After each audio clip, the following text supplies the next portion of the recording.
This channel does not promote any violent, harmful, or illegal activities. All content provided by this channel is meant for an educational purpose only. এই মুহূর্তে যে খবর আমরা পাচ্ছি, দ্বিতীয় দফার ভোটের আগে শুরু ধরপাকড়। 25 এপ্রিল এক রাতে গ্রেপ্তার করা হয়েছে 500 জনকে। 7 জেলা মিলিয়ে গ্রেপ্তার ছাড়ালো 500। আমাদের প্রতিনিধি শ্রাবন্তী আমাদের সঙ্গে রয়েছে এই মুহূর্তে। শ্রাবন্তী, কমিশনের যে করা হচ্ছে দ্বিতীয় দফা ভোটের আগে, সেটা কিন্তু এই পদক্ষেপ থেকেই স্পষ্ট। তোমার মনে থাকবে প্রথম দফা নির্বাচনের ঠিক একদিন আগে এক রাতে 150-রও উপরে প্রিভেন্টিভ অ্যারেস্ট করেছিল নির্বাচন কমিশন। দ্বিতীয় দফায় সেই সংখ্যাটা ক্রমশ বাড়ছে। এক রাতে গতকাল রাত থেকে আজ পর্যন্ত 500 জনকে গ্রেফতার করা হয়েছে। এর মধ্যে উত্তর 24 পরগনা, দক্ষিণ 24 পরগনা, কলকাতা দক্ষিণ, হাওড়া, হুগলি, পূর্ব বর্ধমান, নদিয়া থেকে গ্রেফতারের সংখ্যা সব থেকে বেশি। একই সঙ্গে ভোটারদের ভয় দেখানোর থেকে শুরু করে নির্বাচন কমিশনে নির্বাচনের সময় যারা গোলমাল পাকায় এমন লোককে আগে থেকে চিহ্নিত করা হয়েছে এবং তাদেরকে গ্রেফতার করা হয়েছে।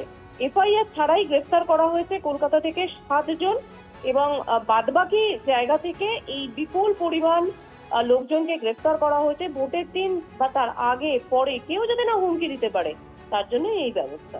ধন্যবাদ শ্রাবন্তী। ভয়মুক্ত পরিবেশেই ভোট হবে। দুর্গাপুজোয় ঠাকুর দেখার মতন করে ভোট দিন, কেউ বাধা দিতে এলেই টের পাবে। দ্বিতীয় দফায় ভোটের আগে ভোটারদের বার্তা মুখ্য নির্বাচনী আধিকারিক মনোজ আগরওয়ালের। আমি পাবলিক আশ্বাস আছে কি আমরা যে আছে গিয়ে ভোট দেব। আমরা যে আছে প্রশাসন থেকে আমাদের ইসিআই থেকে কাকে ভোট আটকাতে দেব না।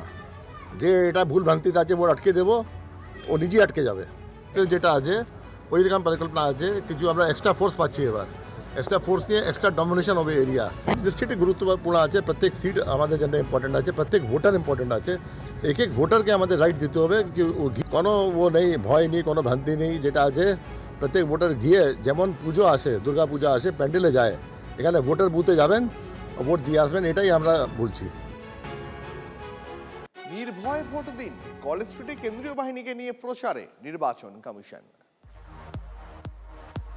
আপনাদের সেই ছবি দেখাবো এই মুহূর্তে। নির্ভয় ভোট দিন, কলেজ স্ট্রিটে কেন্দ্রীয় বাহিনীকে সঙ্গে নিয়ে এই বার্তা নির্বাচন কমিশনের।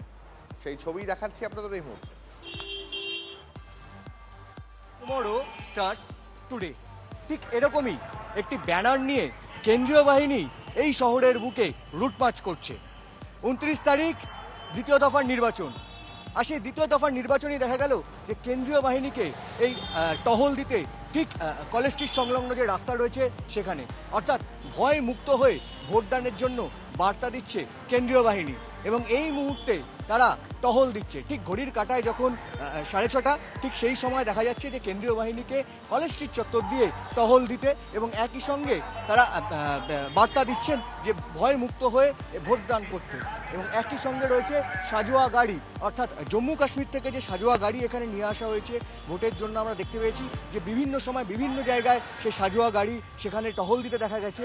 এই মুহূর্তে কিন্তু দেখা যাচ্ছে যে ঠিক কলেজ স্ট্রিটের উপর দিয়ে যে কেন্দ্রীয় বাহিনী তারা যাচ্ছে, সেখানে কিন্তু সাজোয়া গাড়ি নিয়ে এবং একই সঙ্গে ব্যানার নিয়ে তারা এখানে যাচ্ছে এবং এখানকার যে ভোটাররা রয়েছে তাদের উদ্দেশ্যে বার্তা দিচ্ছেন যে ভয় মুক্ত হয়ে ভোট দিতে।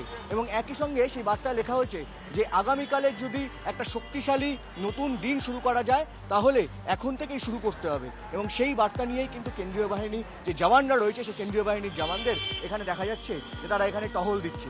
এবং এই কলেজ স্ট্রিটে ঠিক সন্ধ্যেবেলা কেন্দ্রীয় বাহিনী সব রাস্তা জুড়ে এখানে তাদের টহল দিতে দেখা গেল সাজোয়া গাড়ি নিয়ে। ক্যামেরা রয়তের সঙ্গে কৌস্তব গঙ্গোপাধ্যায়, TV9 বাংলা, কলকাতা। গভীর রাতে বাইক বাহিনী তাণ্ডব, ভোটারদের হুমকি, ডায়মন্ড হারবারের ভিডিও প্রকাশ করে রাজ্যবাসীকে অবগত করলো কমিশন। আর TV9 বাংলা কি জানলো?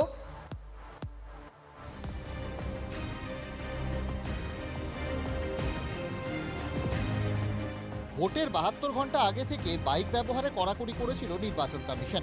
কলকাতা হাইকোর্ট সেই সময়সীমা কমিয়ে 12 ঘন্টা করেছে। তারপরই বিরাটিতে মুখ্যমন্ত্রী মমতা বন্দ্যোপাধ্যায়কে বাইক সফর করতে দেখা যায়।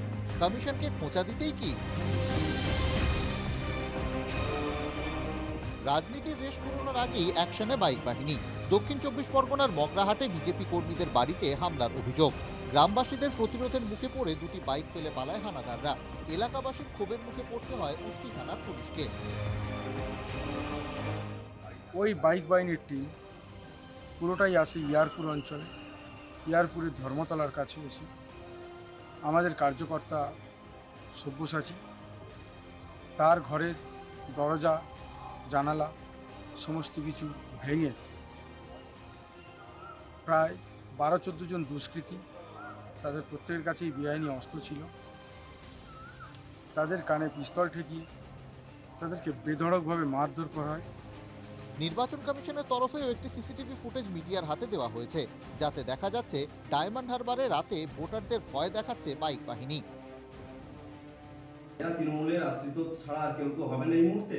গোটা পশ্চিমবাংলা এভাবেই চলছে এবং ডায়মন্ড হারবার মডেলকে গোটা পশ্চিমবাংলাকে করে আবার 4 তারিখে এরা ফিরে আসতে চাইছে, কিন্তু মানুষ আর এদের সেই সুযোগ দেবে না। এআই দিয়ে তৈরি না কোনো একটা অন্য কোনো ঘটনার ভিডিওকে একটা পারসেপশন ভোটের মুখে ছেড়ে দিচ্ছে, ফলে নির্বাচন কমিশন যেটাই করবে ধরে নিতে হবে সেটা বিজেপি করছে, তার কোনো ক্রেডিবিলিটি নেই, বিশ্বাসযোগ্যতা নেই। নির্বাচন কমিশনের উপরে যে আশা ভরসা করছি আমরা, নির্বাচন কমিশনের সাথে বাস্তবায়িত করতে ব্যর্থ হচ্ছে।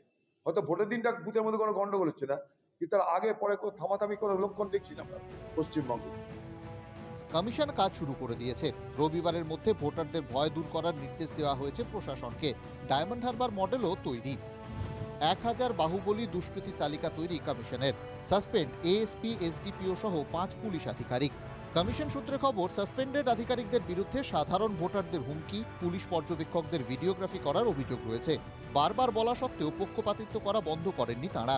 তাই 5 জনকে শাস্তি দিয়ে বাকিদের বার্তা দিয়ে রাখা হলো। কারণ কমিশন একবার শাস্তি দিলে কোন সরকার তা তুলতে পারে না।